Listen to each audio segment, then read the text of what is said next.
thought of the award after Ray died, because he was such a minder of the club. Yeah. Would you say? Yeah, most definitely. And he always seemed to be, I don't know, 3 steps ahead with his ground things. He'd anticipate problems. So we thought as a family, what could we name the trophy? And as a matter of fact, Bill and Lorraine Dinsmore were down. And I said to Bill, this is what we want. What do we call it? And he said, situational awareness. So that's how it became the Ray's Memorial Trophy for situational awareness. And if you knew Bill, he has these big eyebrows and looking like this. So it's for good airmanship and good groundsmanship. And then we thought, well, there are people that have those skills, but they don't have that extra something for the club. So it's for airmanship, groundsmanship and good club spirit. So you have to have those 3 things to get this award. And this year it is Jeff Uther that's been given the award. So thank you very much, Nesta. thank you.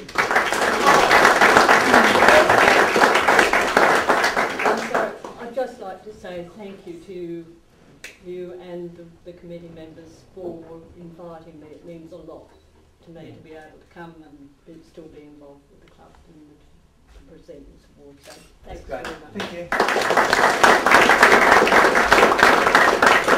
I just put just a little something there to Jeff. Jeff got it a number of years ago, but I think what makes him a little bit outstanding there, and the fact that he's got it a couple of times, is he has learnt a lot in gliding. He's not a spring chicken, but he'll be out in the field and he'll say, okay guys, this is usually on a Wednesday I see him. He does come out and helps on Saturdays and Sundays if there's an instructor short, and he kind of minds that. I know he often looks at the flying intentions to be sure things are right for other days, and he'll come out on a Friday.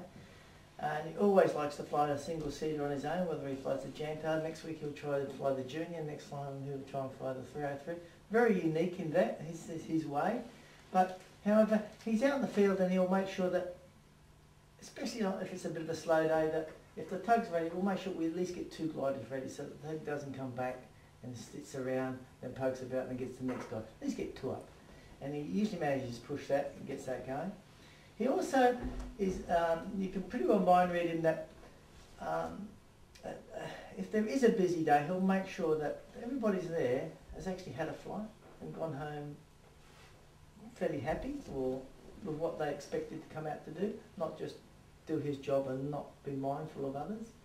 And then when he's in the air, he really does listen to that radio and work out what's actually happening around him, so if he can see that he needs to get down or he needs to watch over somebody, or somebody's gone straight because they've gone a little bit downwind on a windy day or something, he's pretty well got it watched out. And when you notice somebody's doing that, that's something unique, and I think that's probably why Jeff's been picked a couple of times. So anyway, Jeff's great.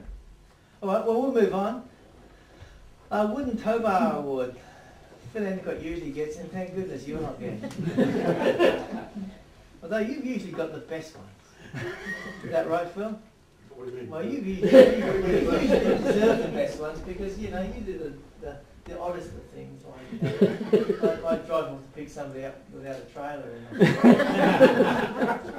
But anyway, not saying that. Steve Smith this year done a few odd things, and unfortunately, or maybe fortunately, not unfortunately, fortunately he didn't do them here, he did them at camp.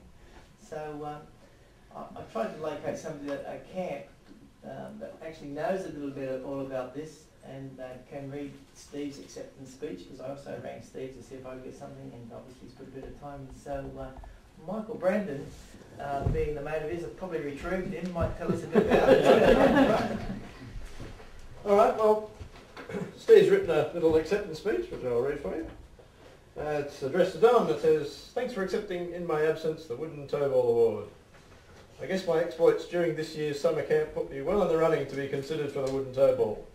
In all, I made 3 outlandings during the camp, and in the process dusted off any apprehensions I had for this scenario. The first one was probably the most hair-raising. I was about 15 kilometres southwest of Kuta, right alongside the road to Junee. The choice I had, the farmer's only wheat paddock, unstripped, or the one running uphill alongside the road. I chose the uphill one as the fired-up farmer option didn't appeal to me. The circuit was all straightforward, but getting ready to flare it became apparent that the grass was 5 feet high. Being in the Jantar for all these outlandings, it was very strange to sink down below the top and lose sight of everything, but have the grass going past at 55 knots with all the associated noise. I've done that at Cootamundra in the junior actually, it's quite fun. We seemed to float along for a time before I felt the aircraft start to ground loop to the left. At this stage the main wheel had not made contact with the ground. The left wing falling and the right wing going up. Now I was thinking I was to be the last one ever to fly the Jantar. But to my amazement, the main wheel skidded for about half a metre and we came gently to a halt. Unbelievably lucky is all I can say. The other 2 outlandings were in wheat stubble paddocks, one just out of Grenfell and the other was about 50 kilometres west of Cootamundra, for which I made Joe Toth a very happy man, as he gave me an aero toe retrieve. But I might add, it's an expensive habit, not to be indulged if at all possible. But a spectacle very much to be enjoyed by the farmer. I really tried hard to get a 500 kilometre flight, but the closest I got was having to turn home 10 kilometres short of my last turn point. Anyway, apart from all this, probably the highlight of the camp for me was seeing Reuben thermaling above the clouds, right over the airfield at Cootamundra, close to 10,000 feet. It really was beautiful to see. And I can remember raising Reuben on the radio to see where he was, and he says, "I'm above the clouds, it's amazing." Congratulations to all the other winners on the night, and thanks Don and the rest of the instructors for shaping me into a confident and above all a safe glider pilot.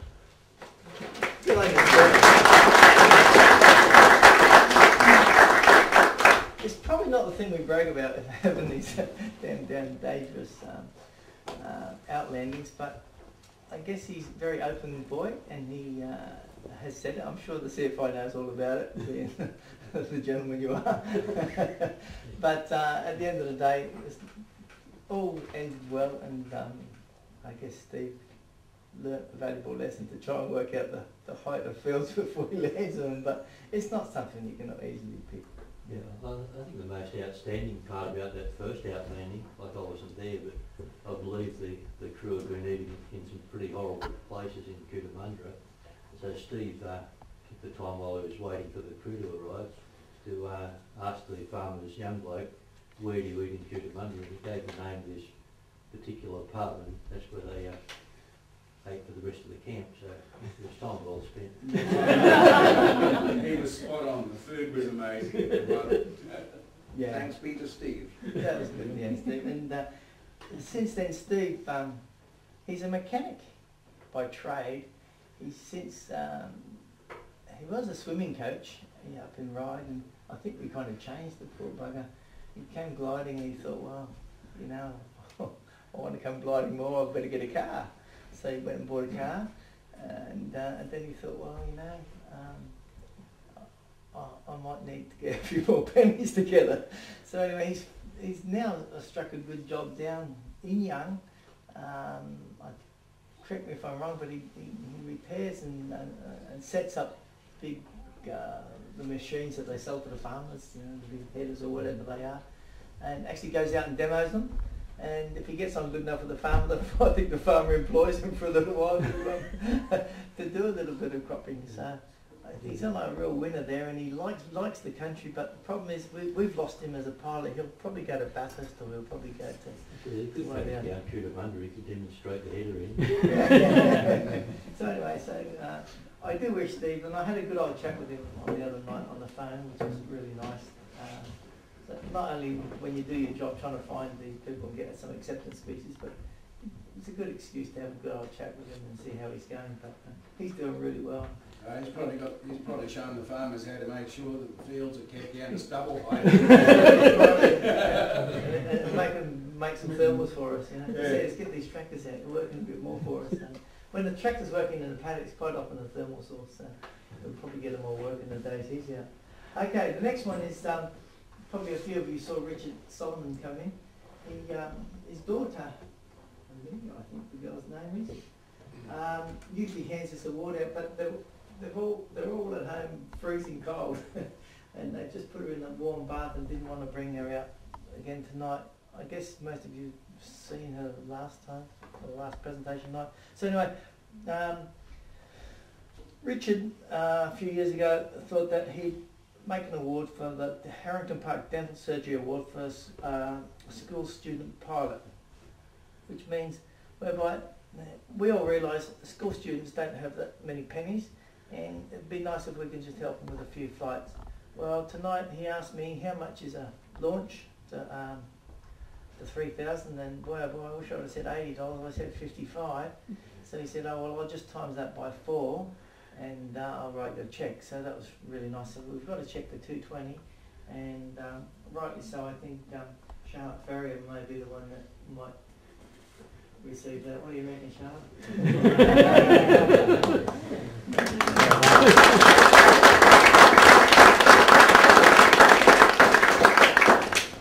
All yours, thank you, Charlotte. So tell us what's all this student pilot stuff? Why aren't you out of school working, helping your dad? I don't know. I get to spend his money, that's why it's fun. I started gliding similar to do the Duke of Edinburgh, but didn't end up doing the hikes, but gliding was fun enough to keep me interested, so I've been doing it for a couple of years now. It's good fun. Also a good way to avoid study. So yeah, I recently converted into the junior. Good fun, and hoping I can keep it up and still pass my HSC.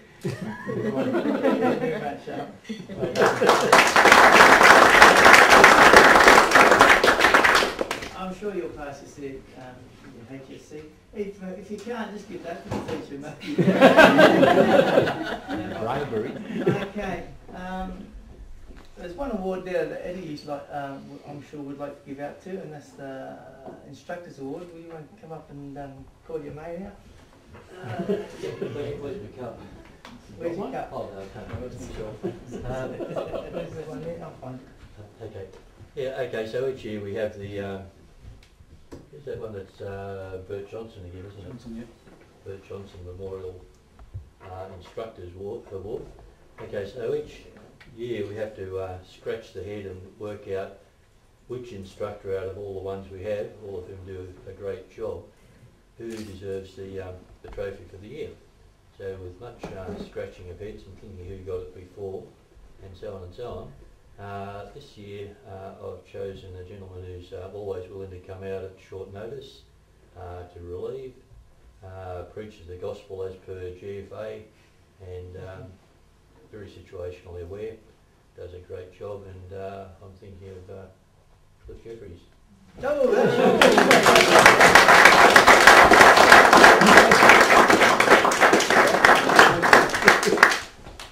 Thank you. Don't have to give a speech, do I? yeah, tell us about the instructing paper, mate. Do it on motorcycles. Well, I'd have to say, being a gliding instructor is very rewarding, very challenging at the same time. So, recommend it to anyone who wants to. I don't recommend doing it. It's good fun. Always something new happening. Indeed. Thank you, Cliff.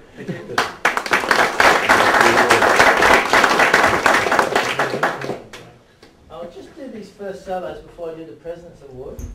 I'll probably just sing a few names out because not one of them are here, unfortunately. They probably do one solo and don't come back.